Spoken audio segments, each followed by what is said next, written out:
Bonjour tout le monde, Fred Bergeron d'Enaxis, j'espère que ça va bien aujourd'hui.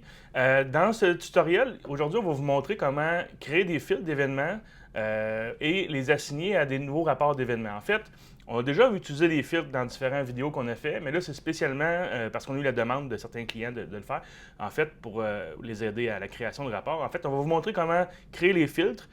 Aujourd'hui, ce que je vais montrer spécifiquement, c'est filtrer par événement utilisateur sur des portes ou par événement utilisateur et de partition dans le fond, dans le système. Donc, pour filtrer, faire en sorte que les listes de statuts ou les rapports sont moins denses, si on peut dire ça comme ça, on va enlever qu'est-ce qui est superflu, comme par exemple les événements de porte ou de requête de sortie ou d'entrée de zone qui ouvre, qui ferme en longueur de la journée. OK? Donc, on va vraiment montrer comment faire le filtre, lier le filtre à des nouveaux rapports, utiliser le rapport dans une page de statut, mais aussi dans le fond, montrer qu'on peut envoyer le rapport par courriel, dépendamment d'un horaire qu'on va avoir choisi là, dans les propriétés du rapport. OK? Donc, laissez-moi vous montrer comment ça fonctionne. Encore une fois, c'est sur la plateforme de ICT de Protéger GX.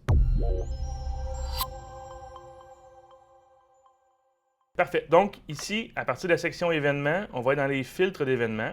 OK?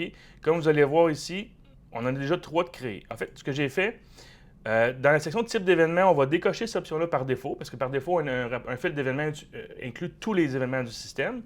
On va ajouter, puis le groupe que j'ai ajouté, c'est événements d'utilisateurs. OK? Donc, on laisse tout ça là. Dans le fond, ça va montrer les événements d'utilisateurs complet du système, que ce soit accès à une porte, accès à un clavier ou quoi que ce soit. OK?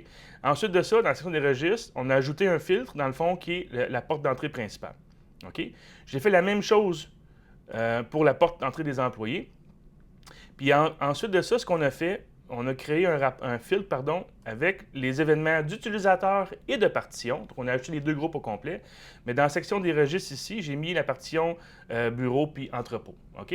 Donc, essentiellement, ce que ça nous montre, ça va vous montrer tous les événements d'utilisateurs qui sont reliés à la partition et les événements d'alarme ou d'armement des événements de partition, que ça a été fait au logiciel ou avec l'application mobile ou avec une carte. OK? Donc, ça vous permet de savoir, bon, s'il y a un armement, bien, qui a armé juste avant, ou s'il y a un désarmement, même chose. Puis aussi, s'il y a des alarmes, on peut voir qui a entré dans le système juste avant l'alarme pour voir, dans le fond, ce qui s'est produit. Peut-être expliquer un peu pourquoi l'alarme s'est produite. OK? Donc, ça, c'est la première étape. On crée tous les différents fils qu'on a besoin. Ensuite, dans la section des rapports, dans configuration, puis événements, là, ce que j'ai fait dans le fond, c'est très simple. On relie le filtre ou les fils qu'on a créés à différents rapports. Dans ce cas-là, je veux des rapports séparés. J'aurais pu aussi tout mettre les fils dans le même rapport. C'est une combinaison que vous pouvez utiliser. Mais là, mon idée, c'est de mettre ça dans une page de statut pour que, par exemple, un agent de sécurité soit capable de voir OK, une colonne avec, par exemple, les événements d'utilisateurs sur la porte d'entrée, l'autre sur la porte des employés, puis après ça, ben, les événements de partition puis d'alarme dans le système. OK? Fait que ce qu'on fait, c'est qu'on ajoute le fil d'événements qu'on veut dans un rapport, puis on va cocher accès à tous les groupes de registres. Si jamais vous utilisez cette fonction-là, le rapport ne sera pas filtré par le groupe de registres. OK? Donc, première chose à faire, comme je vous disais, on associe les filtres aux différents rapports qu'on a besoin. Ensuite de ça, vous allez voir que dans la section courriel, on peut ajouter un ou plusieurs opérateurs parce que c'est dans l'opérateur qu'on assigne le courriel de l'individu. Donc, essentiellement, on met les opérateurs qui peuvent recevoir ce courriel-là automatiquement.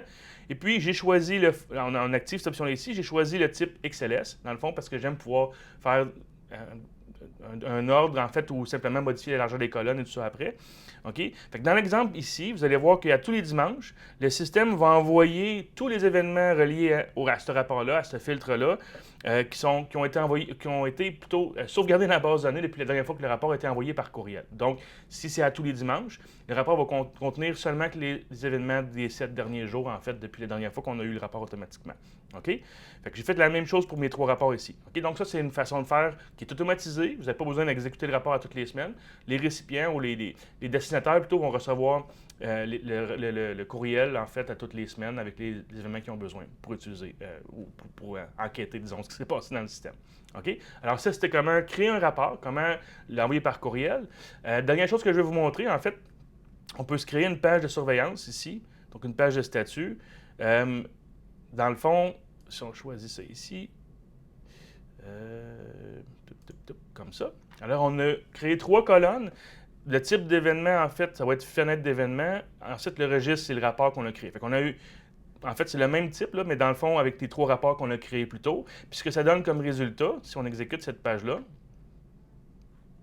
voyez maintenant qu'on a une colonne avec les événements ici qui sont sur la porte avant. Ici, on a les événements, comme ça ici, sur la porte d'entrée des employés.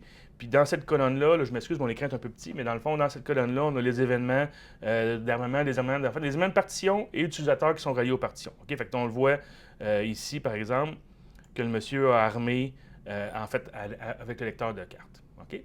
Donc, essentiellement, c'était comment créer des fils associés à des rapports puis utiliser les rapports dans des pages de statut ou l'envoi par courriel automatisé.